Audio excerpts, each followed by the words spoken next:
விருதுநகர் மாவட்டம் கிருஷ்ணன் கோவிலில் கல்விப் பணியில் கடந்த 34 ஆண்டுகளாக சிறப்பாக சேவையாற்றி வரும் VPMM கல்வி நிறுவனங்கள், கலை மற்றும் அறிவியல் கல்லூரி, பொறியியல் கல்லூரி, நர்சிங் கல்லூரி, கல்வியியல் கல்லூரி உள்ளிட்ட பல்வேறு கல்வி நிறுவனங்கள் ஒரே வளாகத்தில். மாண்புமிகு உறுப்பினர் ஆர் செல்லச்சாமி அவர்கள்.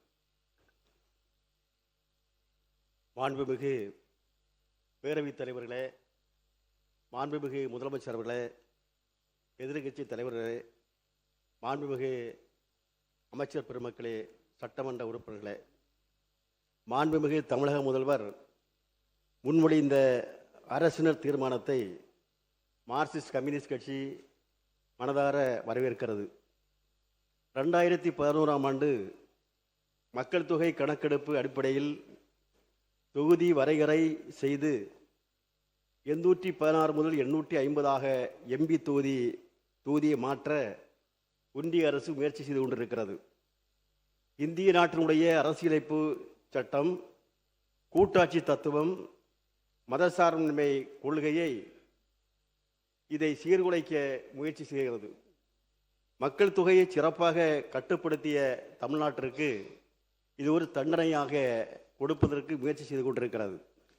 ஏற்கனவே 1976ஆம் ஆண்டு சட்ட திருத்தத்தின் போது தமிழ்நாட்டின் தொகுதிகள் 41லிருந்து 39ஆக ஏற்கனவே குறைக்கப்பட்டது. அதுதான் வரலாறு. தற்போது இது நிறைவேற்றப்பட்டால் மேலும் பாதிப்பு அதிகமாக இருக்கும். மாநிலங்களோடு ஆலோசிக்கப்படாமல் எல்லையை நிர்ணயம் செய்யக்கூடாது என்று நாம் கேட்டுக்கொள்கிறோம். ஒன்றிய அரசினுடைய நோக்கமாக இஸ்லாமியர்கள், குறிப்பாக சிறுபான்மை மக்கள் வாழ்கின்ற இடத்தில் வெற்றி பெற முடியும் என்ற நிலையிலேயே அவர்கள் வெற்றி பெற முடியும் என்ற நிலையில் வெற்றி பெற முடியாத அளவில் அந்த எல்லையை பிரிப்பது, அதே மாதிரி தலித்துகள் வாழ்கின்ற அவர்கள் வெற்றி பெற முடியும் என்ற அந்த தொகுதிகளுடைய எல்லையை பிரிப்பது, எங்கும் வெற்றி பெற முடியாத நிலையை உருவாக்குவது என்ற நிலையிலே ஒன்றிய அரசு அப்படிப்பட்ட சூழ்ச்சிகளை நிச்சயமாக செய்யும். எந்த மாநில உரிமையும் பாதிப்பதை மார்க்சிஸ்ட் கம்யூனிஸ்ட் கட்சி ஒருபோதும் அனுமதிக்காது. தற்போது இருக்கின்ற எண்ணிக்கையிலேயே மாற்ற வரக்கூடாது என்று நாம் கருதுகின்றோம்.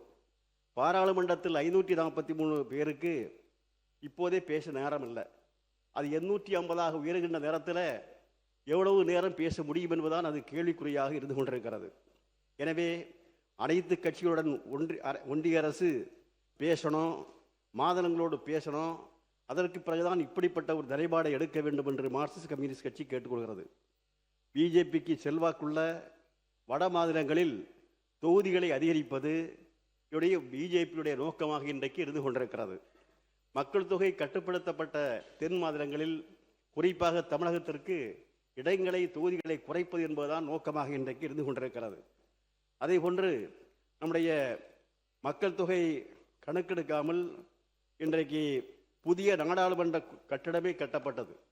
புதிய நாடாளுமன்ற கட்டிடத்தை கட்டுகின்ற நேரத்திலே 888 இருக்கைகள் கொண்ட நாடாளுமன்ற கட்டடமாக கட்டப்பட்டது என்று சொன்னால், அன்றைக்கு ஏதோ நோக்கத்தோடு தான் இது கட்டப்பட்டதாக நாம் கருதுகின்றோம். எனவே இன்றைக்கு 543 எண்ணிக்கை என்பது அதுவே போதும். தமிழகத்தை போன்ற தென் மாநிலங்களை வஞ்சிக்கக்கூடாது என்று நாம் கேட்டுக்கொள்கின்றோம்.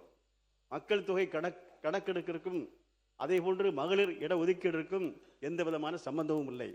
எனவே மாண்புமிகு முதல்வர்கள் முன்மொழிந்தது போன்று 2029ஆம் ஆண்டு நாடாளுமன்ற தேர்தல் வருகின்ற நேரத்தில் 543 எண்ணிக்கையிலே மகளிருக்கும் 33% இடஒதுக்கீடு என்பதையும் கருத்தில் கொண்டு அந்த தேர்தலை நடத்த வேண்டும் என்று கேட்டு, இந்த மாண்புமிகு முதலமைச்சர்கள் இங்கே முன்மொழிந்திருக்கக்கூடிய அரசினர் தீர்மானத்தை மார்க்சிஸ்ட் கம்யூனிஸ்ட் கட்சி மனதார வரவேற்கிறோம்.